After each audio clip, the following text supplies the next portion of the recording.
Hi, my dear students. How are you? Welcome to the session. My name is जूही नरूला. आज हम क्या करेंगे? आज हम डिस्कस करेंगे कि पैसेज को कैसे डील करें. अब हमने यूजुअली ये देखा है कि पैसेज में रीडिंग कॉम्प्रिहेंशन को करते वक्त सबसे ज़्यादा दिक्कत आती है पैसेज को कैसे रीड करें, राइट? तो हम पहले देखते हैं कि हमें क्या क्या चैलेंजेस इनकाउंटर होते हैं. तो देखिए, जो सबसे पहला चैलेंज होता है, बड़ा कॉमन चैलेंज है कि पैसेज ही स्टूडेंट को समझ नहीं आता. यानी कि आपने पूरा पैसेज पढ़ लिया पर आपको पता नहीं चला कि हो क्या रहा था, या आप बोर हो गए, या फिर डिस्ट्रैक्ट हो गए, या फिर आप अटेंशन नहीं दे पा रहे जितनी ज़रूरत है, राइट? तो इसका सोल्यूशन क्या है कि आप अग्रेसिवली रीड करिए और इफेक्टिवली बहुत सारे सोर्सेज को कंसिडर करिए रीडिंग करते वक्त. देखिए, होगा क्या कि अगर तो आपके इंटरेस्ट एरिया का पैसेज आ गया, सपोज सचिन तेंदुलकर पे पैसेज आ गया अगर आपके फेवरेट हैं, या धोनी अगर आपके फेवरेट हैं उन पर आ गया, या फिर किसी एक्टर एक्ट्रेस पे आ गया जो आपके फेवरेट हैं, तो आप फटाफट पैसेज कर लोगे और सारे क्वेश्चन सही कर लोगे. या फिर इसको इस तरीके से समझें कि अगर आप साइंस के स्टूडेंट हो तो कोई फिजिक्स बेस्ड पैसेज आ गया, फ्यूजन की बात कर रहा है, फिजन की बात कर रहा है, आपने पढ़ा हुआ है, तो आपको आसान है रिलेट करना और आसान है पैसेज को कंप्लीटली रीड करना. पर सपोज आप साइंस के स्टूडेंट हो और पैसेज आ गया फाइनेंस पे, या फिर आप कॉमर्स के स्टूडेंट हो, पैसेज आ गया साइंस पे या बायोलॉजी पे, राइट? या फिर आप ह्यूमैनिटीज के स्टूडेंट हो और साइंस बेस्ड पैसेज आ गया, तो इस तरह की कोई भी परम्यूटेशन कॉम्बिनेशन हो सकता है जो आपको सूट ना करता हो, राइट? तो उस केस में उस प्रॉब्लम को कैसे इनकाउंटर करेंगे? ये तो नहीं कह सकते ना कि मैं तो साइंस का स्टूडेंट हूँ, मुझे तो सिर्फ साइंस के पैसेजेस देना, ऐसे तो काम चल नहीं रहा. तो इसका सबसे बढ़िया तरीका क्या होता है कि जब आप अपनी प्रेपरेशन को स्टार्ट करते हैं तो वेरिड रीडिंग करते हैं. वेरिड रीडिंग मतलब आप तरह तरह के आर्टिकल्स पढ़ते हैं. अगर आपका बिल्कुल ही फोकस नहीं है, बिल्कुल ही बेस नहीं है रीडिंग का, तो आसान उससे स्टार्ट उससे करिए जो आपके लिए आसान है, और फिर ग्रेजुअली स्विच करते जाइए नए टॉपिक्स को. और यहाँ पर सबसे बढ़िया जो सोर्स होता है वो न्यूज़पेपर रीडिंग होता है, क्योंकि आपके करंट अफेयर्स भी इंप्रूव हो रहे हैं, आपकी अवेयरनेस बढ़ रही है, वोकैबुलरी बिल्ड हो रही है, राइट? और डेफिनेटली रीडिंग कॉम्प्रिहेंशन में आपको एज मिलता है. तो एडिटोरियल्स में क्या होता है, वेरियस टाइप के आर्टिकल्स पढ़ सकते हो, तो जिसको संपादकीय पृष्ठ कहते हैं हिंदी में. So there are various editors who write on various topics. तो एक तो आपकी विजडम बहुत बढ़ेगी और एक आपको अलग अलग तरीके फ्लेवर्स मिलेंगे रीडिंग में. तो आपको क्या होगा कि अगर कोई एग्जाम के दिन कोई नया पैसेज आ गया, या जब आप प्रैक्टिस करेंगे रीडिंग कॉम्प्रिहेंशन की, कोई नए तरीके का टॉपिक आ गया, तो आप घबराएंगे नहीं, वो आपका फियर ओवरकम हो जाता है, राइट? तो अग्रेसिव रीडिंग जरूर करिए, कोशिश करिए दिन के 15-20 मिनट आप रेगुलरली रीडिंग करें और आप ट्रिमेंडस इंप्रूवमेंट देखेंगे. बस इसका ध्यान रखिएगा कि बहुत जल्दी गिव अप नहीं करना, राइट? क्योंकि कई बार क्या होता है, स्टूडेंट्स बस अभी सक्सेस अचीव करने ही पा रहे होते हैं पर उससे पहले गिव अप कर जाते हैं, राइट? देखिए, गिव अप करने से तो कुछ हो नहीं रहा ना, राइट? अगर मुझसे नहीं हो रहा तो मेरे पास दो ऑप्शन है, या तो मैं सब कुछ छोड़ के बैठ जाऊं, तो उससे तो कुछ ही नहीं होगा, या फिर मैं रोज फाइट मारूं. तो हमें क्या करना है, हमें रोज फाइट मारनी है, राइट? तो प्लीज नेवर गिव अप. कई बार स्टूडेंट्स बिल्कुल on the verge of achieving success होते हैं, बस अब गेट खुलने ही वाला होता है और वो पीछे मुड़ जाते हैं. तो ऐसा हम नहीं करेंगे, राइट? हम बहुत मेहनत करेंगे और गिव अप नहीं करेंगे जब तक हमारा टारगेट अचीव नहीं होता. ठीक है जी, चलिए. तो हमें ये भी इंपॉर्टेंट है कि हमारा टाइम ग्रेजुअली रिड्यूस हो, क्योंकि अगर आप एक रीडिंग कॉम्प्रिहेंशन करने बैठ रहे हो, मैं आपको बहुत सारा टाइम दे दूं, तो आप आराम से पैसेज पढ़ लोगे, आपको कोई दिक्कत नहीं आएगी, आपके क्वेश्चंस भी करेक्ट हो जाएंगे. पर वही मैं काम आपको कहूँ कि ये तो 3 मिनट में ही करना है या 5 मिनट में करना है, तो आप प्रेशर में आ जाओगे और फिर परफॉर्मेंस गिरती है. तो हमें टाइम भी मैनेज करना है, ये भी एक बड़ा क्रूशल चैलेंज है, राइट? तो आइडेंटिफाई करिए आप कितना टाइम ले रहे हैं. मतलब अगर आप एक एवरेज पैसेज लेंथ जिसमें 15-20 लाइन है, उसको पढ़ने में अगर आप 12-15 मिनट ले रहे हैं, तो कोशिश करिए, सपोज आपने 15 मिनट ली, अगली बार कोशिश करिए कि आप 14.5 मिनट लें, राइट? एकदम से अगर आप टाइम कम कर दोगे ना, तो आपकी एक्यूरेसी खराब हो जाएगी, आपको समझ में नहीं आएगा. तो ग्रेजुअली टाइम को कंट्रोल में लीजिए, ठीक है? उसके बाद कुछ स्टूडेंट्स क्या करते हैं कि जोर जोर से पढ़ना चालू कर देते हैं, फोकस नहीं बैठ रहा तो जोर जोर से रीड करना चालू कर दिया. एग्जाम में तो आप ये कर नहीं सकते, तो फिर गलत तरह की हैबिट क्यों बिल्ड कर रहे हो, राइट? तो ये गलती मत करो. Students usually do this, that they start reading aloud in order to keep focus. This is something which you are not doing, ठीक है जी? जोर से नहीं पढ़ेंगे, धीरे. हो सकता है कि आपको उस टाइम इमीडिएटली कॉन्फिडेंस आ जाए या समझ में आ जाए, पर लॉन्गर टर्म में ये फायदा नहीं देता.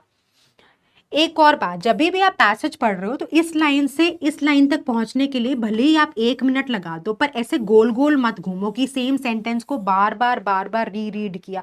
उससे कुछ नहीं होता, उससे घबराहट बढ़ती है, उससे कॉन्फिडेंस लूज होता है, नर्वसनेस, एंग्जाइटी बढ़ती है, right, which is not a good habit. तो आप भले ही ज़्यादा टाइम ले लें एक सेंटेंस को रीड करने में, कॉम्प्रीहेंड करने में, समझने में, पर उस सेंटेंस को बार बार रीड ना करो, क्योंकि इससे टाइम खराब होगा, मोमेंटम लूज होगा, कॉन्फिडेंस का भी लॉस होता है। ठीक है, चलिए आगे फिर क्या नहीं करना, हमको हो सके जितना फोकस रहिए, ये बड़ा ही इंपॉर्टेंट है, राइट, कि अगर आप एग्जाम के टाइम में फोकस नहीं रहोगे, नर्वस हो जाओगे, डिस्ट्रैक्ट हो जाओगे, तो फिर पैसेज को कैसे करेक्टली सॉल्व करोगे, राइट। तो ये बड़ी इंपॉर्टेंट पॉइंट है कि फोकस रहे। फोकस कैसे रहना है वो आज हम सीखेंगे क्लास में, राइट। देखिए, सबसे पहली एडवाइस होती है कि हम कहते हैं स्टूडेंट को मैपिंग करिए। मैपिंग का मतलब ये होता है कि आप क्विक नोट्स बना लीजिए जब पैसेज को रीड कर रहे हैं। देखिए, दो टर्म्स होती हैं, एक होती है मैपिंग, एक होती है नोट मेकिंग। तो नोट मेकिंग क्या होती है, जहाँ पे आप डिटेल में नोट्स बनाते हो, राइट, आप बहुत डिटेल में लिख रहे हो सब, जैसे आप स्कूल में करते हो, राइट। जैसे फिजिक्स की क्लास है, अब सर आपको कुछ पढ़ा रहे हैं, तो आपने क्या किया, सपोज ऑप्टिक्स पढ़ा रहे हैं, राइट। मेरे को याद है, जब मैंने, अब तो बहुत टाइम हो गया, बट ऑप्टिक्स बड़ा इंटरेस्टिंग चैप्टर था फिजिक्स का। तो उसमें सर आपको पढ़ा रहे हैं, तो आप सब कुछ लिख रहे हो क्लास में, क्योंकि आपको पता है कि इस इन्फॉर्मेशन को मुझे फर्दर यूज़ करना है अपने टेस्ट को पास करने के लिए, राइट। बट एग्जाम में तो ऐसा नहीं होगा, रीडिंग कॉम्प्रिहेंशन में कोई नया पैसेज आ गया तो आप उस इन्फॉर्मेशन को बाद में कभी यूज़ थोड़ी करोगे। इनफैक्ट कई बार, most of the times in fact ऐसा ही होता है कि जैसे ही आप एग्जामिनेशन हॉल से निकले, आपको याद ही नहीं रहता कि किन टॉपिक्स पे पैसेजेस थे, राइट। तो हमको क्या करना है, हमें सिर्फ ये ध्यान रखना है कि नोट मेकिंग बहुत डिटेल्ड होती है, उतना हमें नहीं करना। हमारी मैपिंग के, यानी कि जैसे इंडिया का मैप है ना, ओवरव्यू दे रहा है, ऐसे ही आपको ओवरव्यू लेना है पैसेज का। और हर सेंटेंस में, 2 सेंटेंस में, पैराग्राफ में, वो जिस भी स्टेज पे हो, अगर बहुत इनिशियल स्टेज पे बहुत स्ट्रगल है तो हर सेंटेंस में 1 या 2 कीवर्ड्स ढूंढ लो। थोड़ी मैच्योर रीडिंग में हो तो 2-3 सेंटेंसेस एक साथ पकड़ के उनके कीवर्ड्स लिख लो। कीवर्ड्स मतलब उस सेंटेंस में आपको कौन सा वर्ड इंपॉर्टेंट लगता है, या आप उस सेंटेंस से क्या एक्सट्रैक्ट करते हो, या अगर आप ये सोचो कि इस सेंटेंस से कैसा क्वेश्चन आ सकता है, तो आप कहाँ पर जाओगे, राइट। और अगर आप बहुत एडवांस हो या आपकी रीडिंग अच्छी है, तो आप पूरे पैराग्राफ में भी 2 या 3 कीवर्ड्स आइडेंटिफाई कर सकते हो। तो बस उतना ही स्क्रैच पेपर वर्क करना है। देखिए, आप क्वांट में स्क्रैच पेपर वर्क करते हैं तो उससे क्या होता है कि आपका मोमेंटम बहुत अच्छा रहता है, राइट। आप बहुत कॉन्फिडेंटली क्वेश्चंस को आंसर करते हो। अब आप वर्बल में, इंग्लिश में क्या करते हो, सब हवा में कर रहे हो, तो फिर आपका प्रेशर बढ़ता है, परफॉर्मेंस उतनी अच्छी नहीं आती, फोकस लूज करते हो। तो आपको मैपिंग बड़ा हेल्प करेगा, राइट। कैसे करेगा, आज की क्लास में हम एक प्रीवियस ईयर पैसेज करेंगे, राइट, बहुत ही इंटरेस्टिंग, राइट, आया हुआ आईपी मैट में। तो आपको पता चल जाएगा कि क्या डिफिकल्टी लेवल है और मैपिंग कैसे करनी है। पहली एडवाइस ये है कि मैपिंग करिए 3 गोल्स के साथ।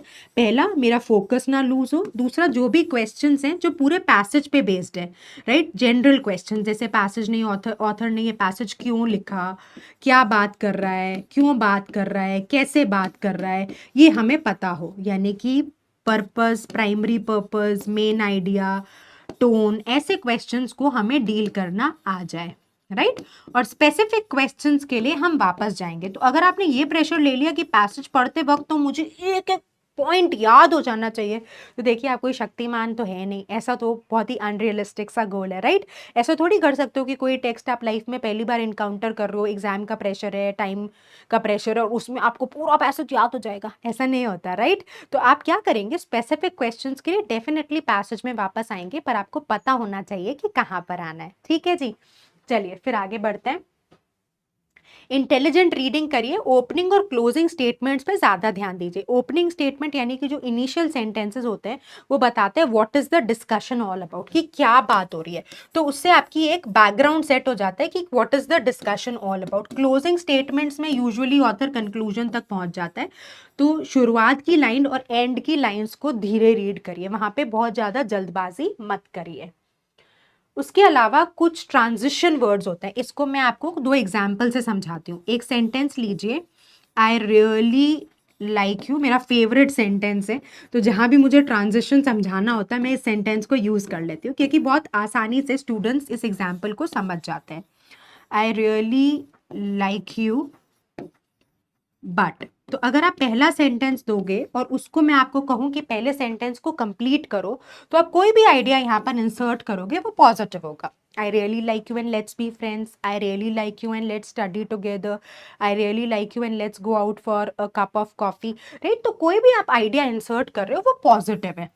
अब दूसरा सेंटेंस पे आओ. आई रियली लाइक यू बट, तो आप इस सेंटेंस को कंप्लीट करोगे, कोई भी आइडिया आप यहाँ पे डालोगे वो नेगेटिव होगा. I really like you but we can't be friends. I really like you but we can't go out. Right? I really like you but we can't study together.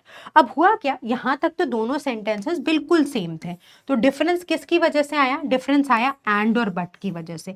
इनको बोलते हैं हम स्ट्रक्चरल साइन पोस्ट, या फिर इनको हम transition words भी कहते हैं. ट्रांजिशन वर्ड्स मतलब हमें पता चलता है कि ऑथर किस डायरेक्शन में डिस्कशन को लेकर जा रहा है.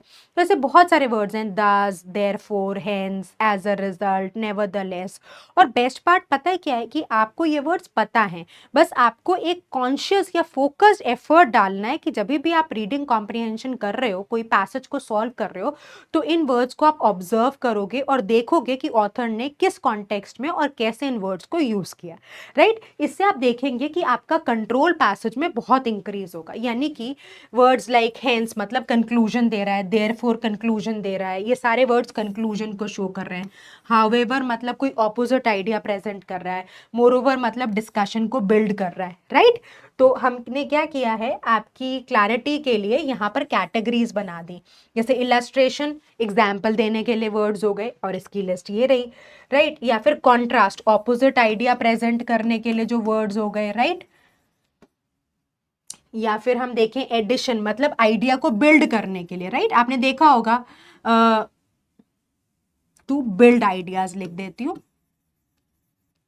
जैसे वर्ड्स होता है कि किसी एक पर्टिकुलर कोर्स की क्या एडवांटेज है, तो firstly, secondly, moreover, in addition to, thirdly. तो ये क्या कर रहा है, आइडिया को बिल्ड कर रहा है. राइट? सो इस तरीके के वर्ड्स क्या करेंगे, डिस्कशन को फॉरवर्ड डायरेक्शन में लेके जाएंगे या नए पॉइंट को ऐड करने में हेल्प करेंगे. और ये क्या हुआ, टाइम ट्रांजिशन. टाइम ट्रांजिशन कैसे वर्ड हो गया, जैसे नाउ एक टाइम ट्रांजिशन है. मैं इसको आपको एक सेंटेंस से समझाती हूँ. जैसे मैं बोलूं, I use to live in Jaipur. Now I live in where? तो आप कहोगे कि मैम इस सेंटेंस को कंप्लीट करना है तो आप कहीं भी रहते होगे पर आप जयपुर में नहीं रहते. इस सेंटेंस का तो कोई मतलब नहीं बनाना. I use to live in Jaipur, now I live in Jaipur. आप कहोगे मैम कैसी बहकी बहकी बातें कर रहे हो आप. Right? So I use to live in Jaipur, now I live in some other city but not Jaipur. तो ये आपको कैसे पता चला? आपको पता चला यूज टू से और नाउ से. बस यही टाइम ट्रांजिशन होता है. यानी कि चेंज कैसे आया, ऐसे वर्ड्स जो टाइम का इंडिकेशन दे दें वो टाइम ट्रांजिशन वर्ड्स है. Finally, soon, day, week, afterwards, begin. Right? तो ये सारे के सारे वर्ड्स क्या हो गए, टाइम ट्रांजिशन हो गए. अब हमको क्या करना है, हमें अपना जब भी पैसेज रीड कर रहे हैं गोल क्लियर रखना है. पहला गोल क्या है कि फोकस इंटैक्ट रहे. राइट? और क्रूशल इन्फॉर्मेशन यानी कि जो पूरे पैराग्राफ की ओवरऑल अंडरस्टैंडिंग है वो क्लियर हो जाए. क्योंकि अगर इस तरह का क्वेश्चन आया और आपको पैसेज पे वापस जाना पड़ा, मतलब पूरा पैसेज आपको वापस पढ़ना पड़ेगा, उतना टाइम नहीं है आपके पास. ठीक है? ध्यान रख लीजिएगा, एक पैसेज एक बार से ज़्यादा आप पूरा का पूरा वापस नहीं पढ़ सकते. और स्पेसिफिक क्वेश्चंस के लिए आपको वापस जाना है. राइट? तो हमारे गोल क्लियर है, फोकस नहीं लूज होना चाहिए, जनरल क्वेश्चंस हम आंसर कर लें और स्पेसिफिक क्वेश्चंस के लिए हम वापस चले जाएं. तो भाई ये भी एक IP mat, if I am not wrong, ये आईपी मैट का पीवाईक्यू तो डेफिनेटली है और मोस्ट प्रोबेबली 2020 में पूछा गया है. Right? Year is closely 90% I am sure 2020, but आया डेफिनेटली हुआ है. चलिए तो इस पैसेज को सॉल्व करते हैं.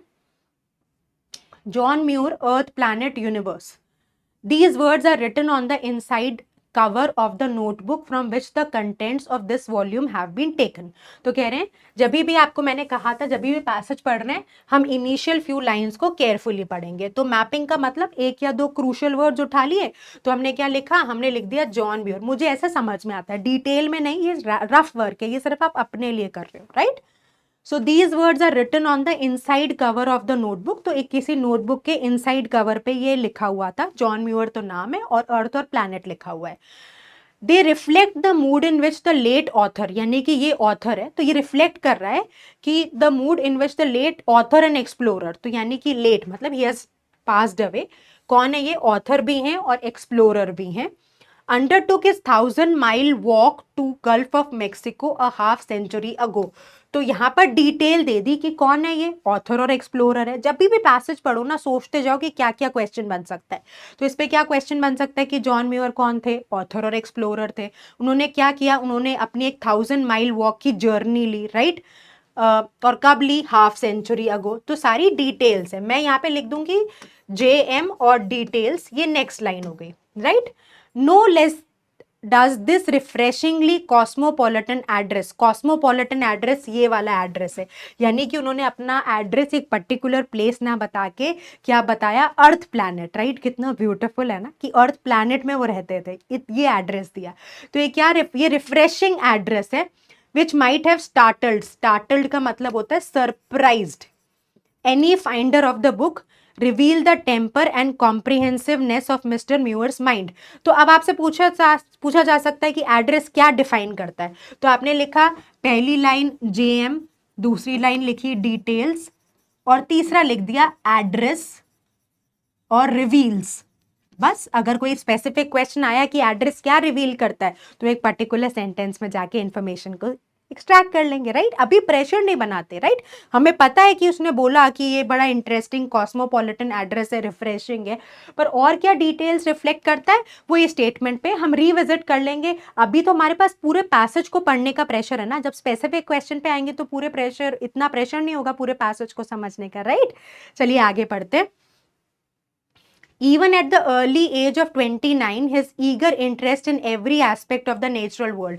तो लाइन 4 क्या लिख सकते हैं, 29 एज, राइट। बस सिंपल ऐसा थोड़ा थोड़ा लिखते जाइए। जब आप यही सोचते रहेंगे क्या इंपॉर्टेंट है, क्या मिस नहीं करना, कौन सी डिटेल क्रूशल है, तो क्या होगा, आप ज्यादा फोकस्ड रहोगे, राइट। और फोकस्ड रहोगे तो डिस्ट्रैक्शन नहीं आएगा, डिस्ट्रैक्शन नहीं आएगा तो पैसेज बढ़िया से समझ में आएगा, राइट। तो ये तो विन विन सिचुएशन है, राइट। चलिए अब देखते हैं। So, even at the early age of 29, his eager interest in every aspect of the natural world has made him a citizen of universe. तो यहाँ पर आप लिख सकते हो citizen of universe। यहाँ पे जो आपको important लगे आपकी अंडरस्टैंडिंग से। बच्चे कहते हैं मैम हमें कैसे पता चलेगा important लगेगा, जितनी ज़्यादा प्रैक्टिस करते जाएंगे, जितने ज़्यादा क्वेश्चन सॉल्व करते जाएंगे, उतनी आपकी क्लैरिटी बिल्ड होती जाएगी, ठीक है। चलिए अब आगे बढ़ते हैं। Even at the age of 29, his eager interest in every aspect of the natural world made him the citizen of universe. मतलब यूनिवर्स के सिटीजन बन गए। On these expeditions he had disciplined himself. तो उन्होंने क्या किया था, जब भी वो ऐसे लॉन्ग वॉक्स पे जाते थे, एक्सपेडिशन पे जाते थे, तो उन्होंने खुद को डिसिप्लिन कर लिया था। To endure hardships for his notebooks disclose the fact that he often went hungry and slept in the woods और the open prairies with no cover except the clothes he वोर।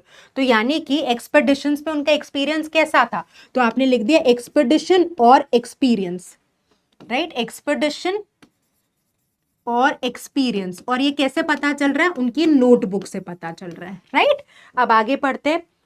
ऑफन टाइम्स मिस्टर म्यूअर राइट्स इन सन unpublished biographical, यानी कि publish नहीं हुई biographical notes, biography, you know, right? I had to sleep out without blankets and also without supper or breakfast. But usually I had no great difficulty in finding a loaf of bread in the widely scattered clearing of the farmers. तो कहते हैं कि usually उनको बहुत दिक्कत नहीं आती थी कहाँ पर खाना ढूंढने में, in finding a loaf of bread. Loaf of bread is bread, right? In the widely scattered मतलब फैला हुआ, जहाँ भी फार्मर्स का रेसिडेंसी होती थी वहां पे उनको खाना ढूंढने में ज्यादा दिक्कत नहीं आती थी, राइट। तो उन्होंने क्या लिख रखा है अपनी बायोग्राफी में, उसका डिटेल आ गई, राइट। बायो डिटेल्स, अगर क्वेश्चन आया तो यहाँ पर हम आ जाएंगे।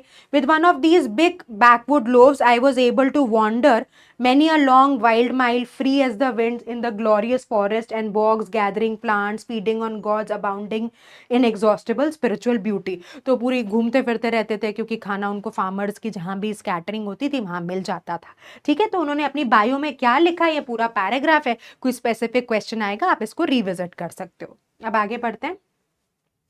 Only once in my long Canada wanderings, wanderings मतलब जब वहां पे घूम रहे थे, the deep peace of the wilderness savagely broken.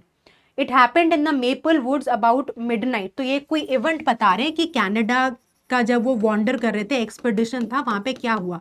तो आप लिख दीजिए व्हाट हैपेंड। अगर क्वेश्चन आएगा तो हम यहाँ से इंफॉर्मेशन ले लेंगे, right. I was awakened by the awfully dismal हाउलिंग of the Wolves, यानी कि वुल्व्स वहां पर आवाजें निकाल रहे थे और वो डर के घबरा के उठ गए।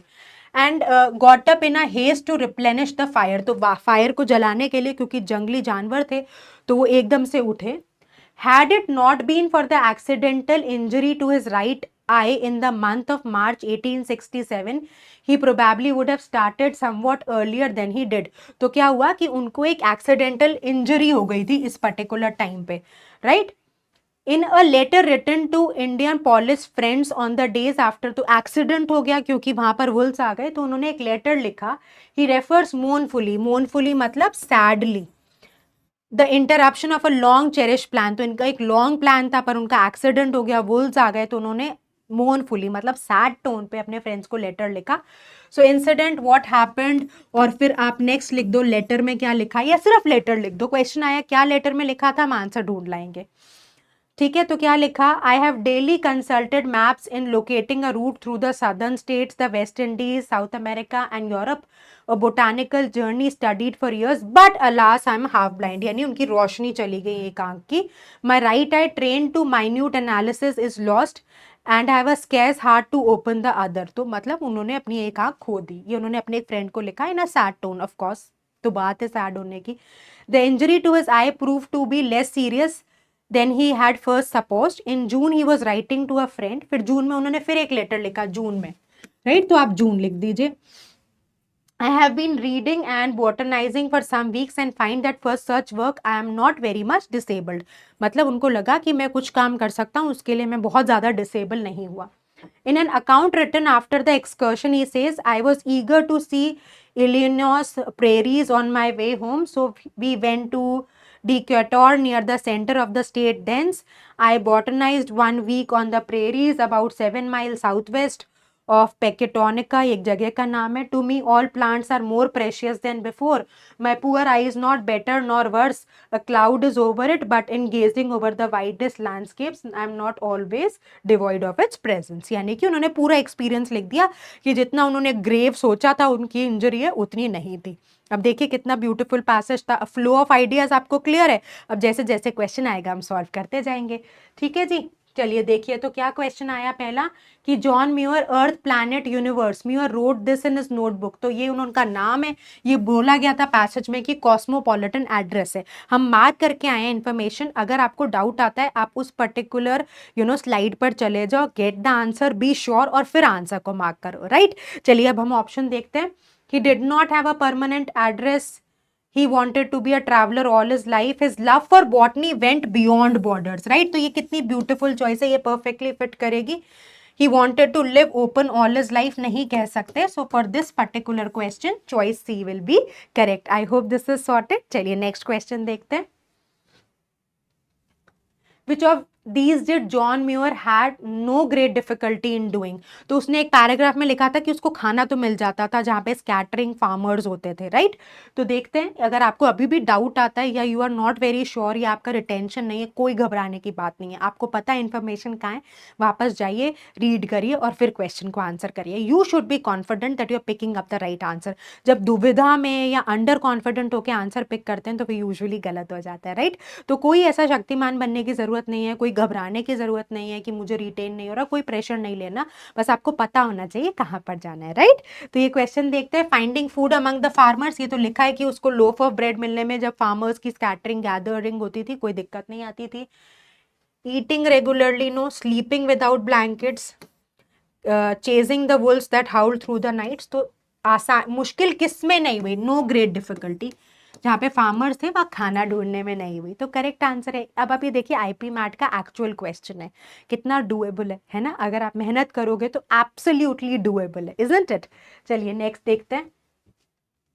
How did the experience with nature affect John Muir, तो कैसे नेचर ने ऐसे कैसे एक्सपीरियंस ने उनको अफेक्ट किया। You can take a look at the answer choices.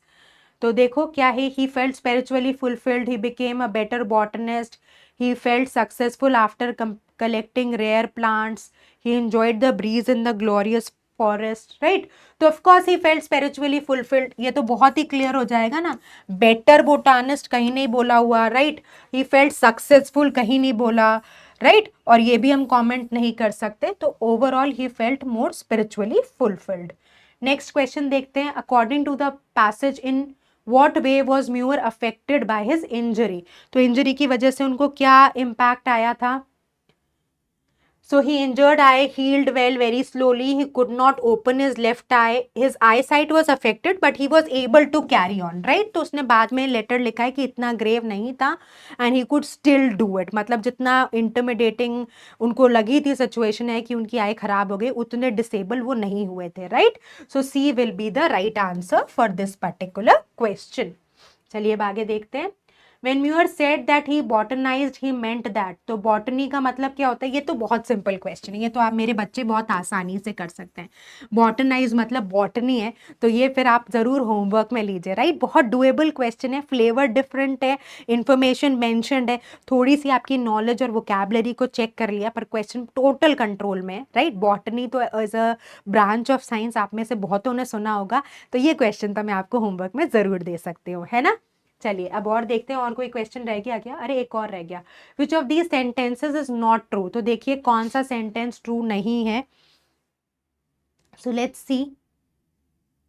John Muller explored several new places even on his way home, हाँ ये तो ट्रू है।